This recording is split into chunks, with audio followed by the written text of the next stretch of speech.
ఘనత వహించబడిన దేవునికి స్తోత్రములు. ప్రభువు నామములో మీకు వందనములు. 2026 జూన్ 20వ తారీఖు ఏర్పరచబడిన దైవవాక్యం సామెతలు 14:1. జ్ఞానవంతురాలు తన ఇల్లు కట్టును, మూఢురాలు తన చేతులతో తన ఇల్లు ఊడబెరుకును. ఇంటిని లేక కుటుంబాన్ని కట్టడములో దేవుడు స్త్రీకి చాలా ప్రాధాన్యత ఇవ్వగలిగాడు. దేవుడు ఆదామును నిర్మించి సరిపెట్టుకోలేదు. నరుడు ఒంటరిగా నుండుట మంచిది కాదని ఆదాము ప్రక్కటెముకన తీసి స్త్రీనిగా నిర్మించి సాటిన సహాయంగా అతనికి దేవుడు ఇవ్వగలిగాడు. ఇది సృష్టి యొక్క ప్రారంభములో మొదటి కుటుంబంగా మనకు కనబడుతూ ఉన్నది. కుటుంబములో స్త్రీ అనేక పాత్రలను పోషించవలసి ఉంది. భార్యగా, తల్లిగా, అత్తగా, కోడలుగా, కుమార్తెగా. ఈ పాత్రలను పోషించాలి అంటే స్త్రీకి జ్ఞానం చాలా అవసరం. జ్ఞానము 2 రకాలుగా చూడవచ్చు. లోకజ్ఞానం భూసంబంధమైనది, దైవజ్ఞానం పరసంబంధమైనది. అయితే లోకజ్ఞానముతో మన కుటుంబాన్ని కడితే అది నిలవదు.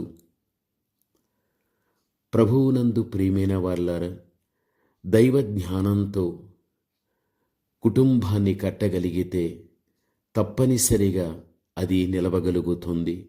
శోధనలు, ఇరుకులు, ఇబ్బందులు, సమస్యలు, వ్యాధులు, మరణం వచ్చిన కలత చెందని కుటుంబంగా ఉంటుంది. ప్రేమ, సంతోష, సమాధానాలకు నిలయమై నిలుస్తుంది. గమనించాలి, కుటుంబములో భార్య పాత్ర ఇంటికి అందం, ఆనందం. స్త్రీ అని ఇంటిని చూచి ఇల్లాలని చూడనవసరం లేదని, ప్రతి పురుషుని విజయానికి వెనుక ఒక స్త్రీ ఉంటుందని అనేకులు చెప్పడం మనం వినడం జరుగుతూ ఉన్నది ఈ సృష్టిలో. అంటే కుటుంబములో స్త్రీ చేయలేనిదంటూ ఏదీ లేదు. కుటుంబాన్ని కట్టాలన్నా, ఊడబెరకాలన్నా స్త్రీ చేతిలోనే ఉంది. అయితే అందరూ స్త్రీలు కుటుంబాన్ని కట్టలేరు. దైవభక్తి కలిగిన స్త్రీలు మాత్రమే దేవుడు అనుగ్రహించు జ్ఞానంతో ఫలవంతమైన కుటుంబాన్ని కట్టగలరు. కుటుంబములో ముఖ్యంగా స్త్రీ పవిత్రమైన జీవితం కలిగి ఉండాలి. మాటలోను, తలంపులోను, సమస్త ప్రవర్తన యందు పవిత్రత కలిగి జీవించిన ఎడల భార్య పవిత్ర ప్రవర్తన ద్వారా అవిధేయులైన భర్తలు కూడా క్రీస్తు చెంతకు రాగలరు. తల్లి పవిత్ర జీవితాన్ని పిల్లలు కూడా అనుకరించగలరు.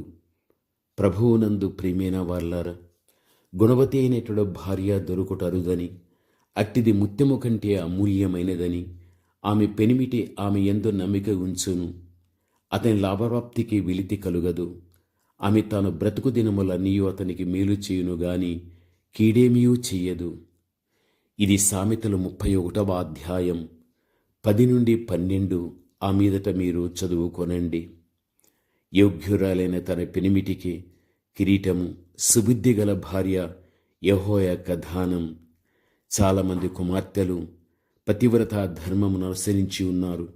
కానీ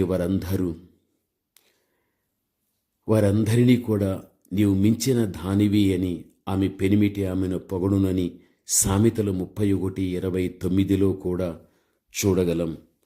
ప్రభువునందు ప్రియమైనటువంటి వాళ్ళారా, గుణవతి అయినటువంటి భార్య ఎంత గొప్పదిగా అటువంటి ఆమెను గురించి బైబిల్ తెలియపరుస్తున్నదో మనము చూడగలం. దేవుని యొక్క బిడ్డలైనటువంటి మీరు గ్రహించవలసినటువంటి విషయం, కుటుంబపు యొక్క వ్యవస్థను ముందుకు కొనసాగింపచేసి నడిపించేటువంటిది జ్ఞానం కలిగిన స్త్రీ అని దైవవాక్యం మనకు తెలియపరుస్తూ ఉన్నది. ఆ జ్ఞానం యేసుక్రీస్తు ప్రభువు అని కొరింథీ పత్రికలో మనం చూడగలం. జ్ఞానమైన క్రీస్తుని కలిగి ఉన్న ప్రతి స్త్రీ కూడా తన కుటుంబాన్ని చక్కగా కట్టుకోవడం అనేది జరుగుతుంది. ఆమె కట్టిన కుటుంబానికి ఆ దేవాతి దేవుడే గృహాధిపతిగా ఉండి నడిపించడం అనేది జరగగలుగుతుంది.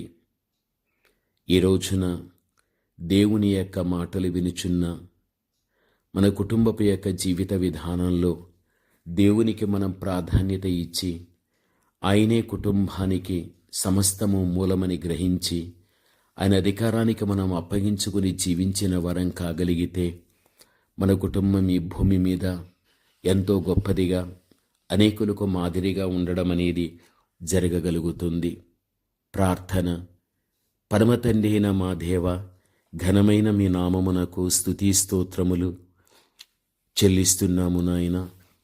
దేవా, ఈ సందర్భములో నాయన స్త్రీ ఒకే పాత్ర పోషించడం లేదు, కానీ అనేక విధాలుగా తన యొక్క పాత్రను వహించి దేవా జీవించడం అనేది ఇహమందు మేము చూస్తూ ఉంటున్నాం. ప్రతి ఒక్క స్త్రీ యొక్క జీవితం యోగ్యమైనదిగా ఇహమందు ఉండడం, జ్ఞానయుక్తముతో కుటుంబాన్ని కట్టుకోవడం మీరు మాకిచ్చిన చక్కని సలహాలు. మీరిచ్చే ప్రతి సలహాలు పాటించి ఆ విధముగా జీవించేటువంటి ధన్యకరమైన జీవితాన్ని మీరు మాకు కలిగింపచేసి నడిపించమని యేసయ్య దివ్య నామమును బట్టి ప్రార్థన చేస్తున్నాము తండ్రి. ఆమేన్.